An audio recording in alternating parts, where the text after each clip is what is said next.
नमस्कार friends, keep learning with export import make in India campaign. और आज के सेशन में हम सेकेंड पार्ट पढ़ेंगे लॉजिस्टिक असिस्टेंट मैनेजर का job role. Okay, so previous session में हमने काफ़ी कवर कर लिया है और इस सेशन में जो बैलेंस एक्टिविटी बची है logistic assistant manager in sea and air import export, क्या क्या एक्टिविटी होती है। Okay, so first part you can watch, go to playlist. Okay, और आज इस सेशन में हम सेकेंड पार्ट करेंगे। तो यहाँ पे जो वर्किंग एक्टिविटी है, monitor and analysis logistic performance. Okay, logistic performance का मतलब क्या होता है? लॉजिस्टिक जो है आपका movement of the goods from factory to customer, उसकी परफॉर्मेंस क्या है? क्या आप ट्रांसपोर्टेशन पे ज़्यादा चार्ज लगा रहे हो, शिपिंग लाइन पे ज़्यादा चार्ज लगा रहे हो, फ्रेट फॉरवर्डिंग पे ज़्यादा चार्ज लगा रहे हो? तो ये सारी एफिशिएंसी आपको एनालिसिस करनी होती है। परफॉर्मेंस कैसी है मंथ वाइज हिस्ट्री डेटा के बेस पे। ओके, पर शिपमेंट्स आपका एक कंट्री से दूसरे कंट्री में मूवमेंट जो हो रहा है, ठीक है, एक्सपोर्ट का उसका चार्जेस कितने लग रहे हैं। इसी प्रकार से जो इंपोर्ट हो रहा है उसकी परफॉर्मेंस भी मेजर करनी चाहिए चार्जेस एनालिसिस करके। ओके, तो हमें ये मॉनिटर भी करना है और एनालिसिस भी करना है लॉजिस्टिक परफॉर्मेंस को। तो इसमें क्या cost and lead time important है कि आप कस्टमर को कितनी टाइम में डिलीवरी दे रहे हो। ओके, जैसे आपके पास जैसे एक्सपोर्ट ऑर्डर आया, as per export order given timeline हमें वो गुड्स फैक्ट्री से निकाल के कस्टमर तक पहुंचाने हैं उस टाइमलाइन में। तो इसके लिए हमें मटेरियल जल्दी से जल्दी पैकिंग कराना होता है। इसके अलावा कंटेनर बुकिंग लेनी होती है, पैकिंग करने के बाद कंटेनर को डिस्पैच करना होता है, एग्जामिनेशन करवानी होती है, इस प्रकार से गुड्स मूव होते हैं। तो इसके लिए हमें सारी एक्टिविटी में इन्वॉल्व होना पड़ता है। अगर मटेरियल नहीं है तो इमीडिएटली जो प्रोक्योरमेंट टीम है उसको बताना होता है कि मटेरियल नहीं है, आपके वेंडर से मटेरियल अरेंज कराना है। तो ये लीड टाइम को मैनेज करने के लिए कई सारी एक्टिविटी होती है, उनको देखना होता है। अगर बात करें हम मेंटेन MIS रिपोर्ट, सो इसमें आपको पूरा इंपोर्ट और एक्सपोर्ट का डाटा वो प्रॉपरली करेक्ट वे में मेंटेन करना है। जैसे फॉर एग्जांपल एक्सपोर्ट का डाटा पर शिपमेंट वाइज आपको एज पर परचेज ऑर्डर कितनी शिपमेंट आप कितनी तारीख को एक्सपोर्ट की है, उसका क्या स्टेटस है, कितनी तारीख को अपने गुड्स निकाले, कितनी तारीख को कस्टम क्लियरेंस हुई है और कब शिपमेंट बोर्ड हुआ है। इसके अलावा कस्टमर को फाइनल डेस्टिनेशन तक कब पहुंचे हैं।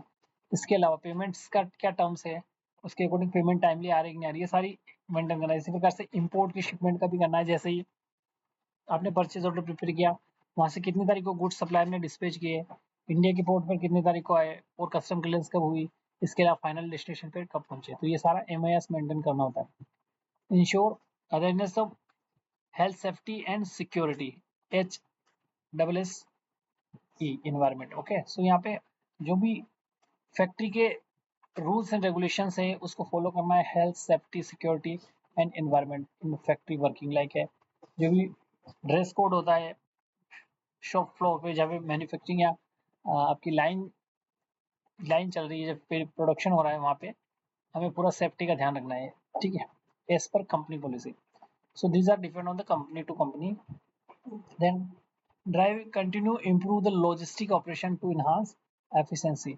ओके, सो आपको हर स्टेप पे you have to check out कि आपके लॉजिस्टिक की परफॉर्मेंस कैसी है, आपकी कॉस्ट कितनी लग रही है, एक्सपोर्ट कर रहे हो तो फैक्ट्री से लेके डेस्टिनेशन तक कितना चार्ज लग रहा है। इसके अलावा आपकी जो डिलीवरी टाइम से लीड टाइम है, आपकी फैक्ट्री से लेके कस्टमर की फैक्ट्री तक पहुंचने में कितना टाइम लग रहा है। इसके अलावा इस पे कितने टोटल चार्ज लग रहे हैं, इन दोनों को देखा जाना चाहिए और इसकी एफिशिएंसी चेकआउट करनी होती है कि कहीं हम ज़्यादा चार्जेस पे तो नहीं कर रहे। अगर ज़्यादा चार्ज लग रहे तो फ्रेट फॉरवर्डर या ट्रांसपोर्टर को रिप्लेस करना होता है। तो ये कंटिन्यूसली इंप्रूवमेंट करना है लॉजिस्टिक ऑपरेशंस को, ये बहुत ही इंपॉर्टेंट पार्ट है। ठीक है, इसके अलावा अब बात करें की स्किल एवं कॉम्पिटेंसी की, अगर बात करें तो strong knowledge in air C freight forwarding operation का इसमें स्ट्रॉन्ग नॉलेज होना चाहिए। किसमें? Air and sea freight forwarding operation. Freight forwarding operation में क्या होता है कि आपका एयर के केस में क्या होता है, जब आपका गुड्स डिस्पैच करना होता है तो फ्रेट फॉरवर्डर क्या करते हैं, उनको बस ये बताना होता है कि हमारे कार्गो का ये वॉल्यूम वेट है और हमें इस डेस्टिनेशन पे पहुंचाना है। तो वे तुरंत ट्रांसपोर्ट अरेंज करके गुड्स को उठा लेते हैं और डॉक्यूमेंट आपसे मांग लेंगे कि ये डॉक्यूमेंट है, तो आप डॉक्यूमेंट प्रिपेयर करके उनको शेयर कर सकते हो। तो यहाँ पे आपको पूरा नॉलेज होना चाहिए कि क्या क्या डॉक्यूमेंट्स आपको देना है, मटेरियल टाइम पे आपको रेडी रखना है, ओके, और नेगोशिएशन काफी इंपॉर्टेंट, जो कि हमने प्रीवियस सेशन में देखा कि negotiations of the CHN forwarder is very important. वहाँ पे आपको प्रॉपरली वही फ्रेट फॉरवर्डर रखने हैं जो कि एक बेस्ट लीड टाइम दे रहे हो और कॉस्ट इफेक्टिव हो। इसके अलावा ऑपरेशंस जितने भी फिर फ्रेट फॉरवर्डिंग के हैं, देखो फर्स्ट आपका डिस्पैच के लिए क्या डॉक्यूमेंट चाहिए, ये operation of part of the freight forwarding. CHA container booking, container booking होती है तो क्या होता है, कंटेनर से बुक करने के लिए हमें शिपिंग लाइन इंस्ट्रक्शन देने होते हैं, एक शिपिंग लाइन का फॉर्मेट होता है, उसको फिल करके शिपिंग लाइन को इंस्ट्रक्शन देने होता है, उसके बेस पे आपका कंटेनर बुक होता है। इसके अलावा उस शिपिंग इंस्ट्रक्शन के बेस पे BL ड्राफ्ट अप्रूव करना होता है। ठीक है, ये सारी चीज़ें करनी होती है। इसके अलावा इम्पोर्ट और एक्सपोर्ट प्रोसीजर्स है वो उसको देखना है। इनको टर्म्स का पूरा नॉलेज होना चाहिए, FOB CIF DDP, इनके क्या टर्म्स होते हैं, किसके अंडर क्या रिस्पॉन्सिबिलिटी, इनको टर्म्स, ये पूरा नॉलेज इस जरूरी। इसके अलावा hand on experience of the custom experience, hand on experience in custom clearance. Okay, custom clearance में पूरा एक्सपीरियंस होना चाहिए कि जब शिपमेंट आपकी कस्टम में स्टक हो जाती है तो क्या डॉक्यूमेंट्स हमें देने होते हैं, क्या क्या स्टेप्स है वो फॉलो करने होते हैं। जैसे एग्जांपल के लिए हम कोई प्लास्टिक प्रोडक्ट मंगा रहे हैं और उसका आपका EPC नहीं है, तो ये सारी चीज़ें पूरा नॉलेज होना चाहिए, इमीडिएटली डॉक्यूमेंट प्रोवाइड किया जाए ताकि गुड्स आपके इमीडिएटली क्लियर हो और आपके वहाँ से निकले। तो ये कस्टम क्लियरेंस का पूरा नॉलेज होना चाहिए इम्पोर्टेंस का। इसके अलावा अगर बात करें इंटरनेशनल डॉक्यूमेंटेशन में क्या क्या जरूरत थी, जैसे इंडिया से हमें गुड्स डिस्पैच कर दी तो वहाँ पे डेस्टिनेशन पे क्या क्या डॉक्यूमेंट्स की जरूरत थी वो भी हमें पूरा पता होना चाहिए। इसके अलावा अगर बात करें हम excellent vendor management and negotiation skill. Okay, so यहाँ पे वेंडर मैनेजमेंट की बात अगर आए तो वेंडर आपके कौन कौन से हो सकते हैं, एक तो आपके transport CHA freight forward vendor हो सकते हैं। इसके अलावा आपको जो रॉ मटेरियल अवेल कराते हैं वो वेंडर हो सकते हैं। तो इनका मैनेजमेंट और नेगोशिएशन स्किल काफ़ी एक्सलेंस चाहिए। यहाँ पे वेंडर मैनेजमेंट का क्या होता है कि वेंडर को मैनेज करना कि रॉ मटेरियल्स आपके प्रोडक्शन टाइम पे टाइमली अरेंज करा पाए। ठीक है, जो भी मैन्युफैक्चरिंग प्रोसेस, जैसे शूज़ हो रहे थे, शूज़ के लिए जो भी रॉ मटेरियल होगा, आपके जो वेंडर है अपने जो मैनेज कर रखे हैं वो टाइमली आपको रॉ मटेरियल अवेल कराए। अगर टाइमली नहीं देगा तो आपकी लाइन रुक सकती है। इसी प्रकार से नेगोशिएशन स्किल की अगर बात करें तो उनके रेट है वो आप काफ़ी अच्छे होने चाहिए। ऐसा नहीं कि चार्जेस आपके कहीं ज़्यादा है और टाइमली भी डिलीवरी होगी, तो इसका लीड टाइम और कॉस्ट का काफ़ी इंपॉर्टेंस यहाँ पे रहा। तो एक्सलेंट वेंडर मैनेजमेंट यहाँ पे होना चाहिए। वेंडर काफ़ी स्किलफुल होनी चाहिए। एक्सलेंट का मतलब यहाँ पे कि अगर कस्टम के लिए है तो कस्टम में सारे डॉक्यूमेंट्स के बारे में उनको नॉलेज होना चाहिए। कोई शिपमेंट्स अगर स्टक होगी तो उसको निकलना उसका कैसे काम कर सकते, ये होना। नेगोशिएशन की अगर बात करें तो उनके प्राइसिंग हमें लेने होते हैं मल्टीपल वेंडर के थ्रू, तो वहाँ पे प्राइसिंग देखी जाती है कि कौन सा फ्रेट फॉरवर्डर क्या रेट दे रहा है, कौन सा CHA क्या रेट दे रहा है, ट्रांसपोर्टर क्या रेट दे रहा है। तो उसकी एक स्किल होती है जैसे आप उनसे रेट लोगे और ये नेगोशिएशन के बेस पे उनसे एक बेस्ट एफिशिएंट CHA फ्रेटफॉरवर्ड को अपॉइंट करते हैं। इसके अलावा स्ट्रॉन्ग कम्युनिकेशन की यहाँ पे जरूरत है। कम्युनिकेशन जो है आपकी स्ट्रॉन्ग होनी चाहिए, आप किसी को भी एक्सप्लेन कर पाओ प्रॉब्लम्स को जिसके कारण प्रॉब्लम आ रही है। इसके अलावा प्रॉब्लम सॉल्विंग होना चाहिए, कोई भी अगर इश्यू आ गया तो उस पर आपको इमीडिएटली प्रॉब्लम सोल्व करने की स्किल होनी चाहिए। यहाँ ऐसा नहीं कि उस डिपार्टमेंट वाला करेगा तभी आके काम बढ़ेगा, इसके डिपेंड नहीं रहना चाहिए। उसको चीज़ें को क्लेरिफाई करना होता है, ईगो को साइड में रखे पूरा डेडिकेशन के साथ अगर वर्किंग की जाए तो फिर ऐसी प्रॉब्लम सोल्व हो जाती है और आदमी इंटरनली नॉलेज को गेन करता है और उस प्रोसेस को अंडरस्टैंड करके उसको इंटर सेटिस्फेक्शन मिलता है। तो यहाँ पे पूरी इंपॉर्टेंट चीज़ ये है कि आप कितने स्ट्रांगली डेडिकेशन के साथ कार्य कर रहे हो, आपका टाइम मैनेजमेंट कैसा है, क्या एबिलिटी है आपकी, सारी चीज़ों पर नॉलेज होगी। इसके लिए प्रोफेशन MS एक्सेल में आप पूरा नॉलेज होना चाहिए। ERP SAP and logistic management system, इनका पूरा नॉलेज होना चाहिए। Ability to work under pressure. Okay, अगर मल्टीपल शिपमेंट्स का ऑर्डर बहुत ज़्यादा आ गए, दिन के 20 कंटेनर करने, तो उसको हैंडल करने की कैपेसिटी होनी चाहिए। ओके, होता है कई बार आपको बहुत सारे टाइमली डिस्पैच नहीं कर पाते हो, आपकी रैम पे होती है, उसमें आपको 20 कंटेनर लोड करने, तो 20-25 मिनट में एक कंटेनर लोड होता है, तो उसको टाइमली उनको एक दिन में कितने कंटेनर निकाल सकते हो, उसके हिसाब से टाइम भी लग सकता है। आपका ड्यूटी कभी कभी 18 घंटे की हो जाती है, तो ये सारी चीज़ें अंडर प्रेशर होती है, उनको हैंडल करने की एबिलिटी होनी चाहिए, तभी इस जॉब को आप कर पाओगे। ओके, इसके अलावा अगर बात करें तो इंडस्ट्री इंजीनियरिंग एंड कंस्ट्रक्शन है, department procurement and supply chain employment है, फुल टाइम है, परमानेंट है। ठीक है, तो डिपार्टमेंट की बात करें procurement and supply chain, okay, और एम्प्लॉयमेंट है किस टाइप की, फुल टाइम परमानेंट। रोल क्या है, SCM logistic and education. Education की बात करें तो any graduate and BCom commerce को प्रीफर इसके लिए किया जाता है। तो यहाँ पे हमने समझने की कोशिश की कि किस प्रकार की एबिलिटी, किस प्रकार का जॉब रोल इस प्रोफाइल के लिए ज़रूरी है। Logistic assistant manager, air and sea, freight, import export. Okay, so इस वीडियो को हम इंग्लिश में बना लेते हैं क्योंकि इंग्लिश व्यूअर भी इसको वॉच करेंगे। So welcome to export import make in India campaign, and today in this session we will understand the logistic assistant manager job roles. The part, this is the second part of this video. You can watch the first part in the go to playlist and watch. So what is the second part? Okay, so here the person required for the logistic assistant manager need the knowledge of the activity as per below. Okay, so let's start the session. You can see on the screen the first activity is monitor and analysis logistic performance. So logistic means that movement of goods by transport, by rail, by air, ship, or by airline. So this is the logistic component in which you have to check out the performance of this component. Okay, so in this you have to check out the cost efficiency and lead time maintenance. Okay, lead time means that how much time you are taking in the dispatching goods from factory to destination. Okay, this is the lead time and the cost. How much charges are you are paying for this delivering goods from your factory to destination? So these are the very important things which we need to monitor and analysis for this job role. Okay, other than this, maintain MIS report. Okay, so this is the report in which you have to maintain the import and export shipments properly. Okay, just like in export you have to maintain how much order you receive, and in respect of that order you have to mention in the sheet or report that in which date you dispatch the goods, and what is the custom clearance date, what is the SOB date, and what is the final destination. Okay, this kind of details need to mention like a BL number, PO number, all multiple things you have to maintain in MIS report. If you talk about the import, in import you also need to maintain the same details which is required for the different stakeholder internal department. Okay, here you also need to ensure an adherence to HSSE, health safety security and environment, as per company policy. Okay, so whatever the company policy at the shop floor where the production is going on, you have to keep follow. Okay, just like dress code, shoes, cap, these are the safety purpose. Okay, so keep you need to follow. Then drive continue improvement in the logistic operations to enhance efficiency. Okay, so very important thing, how you can enhance the efficiency of the logistic operations.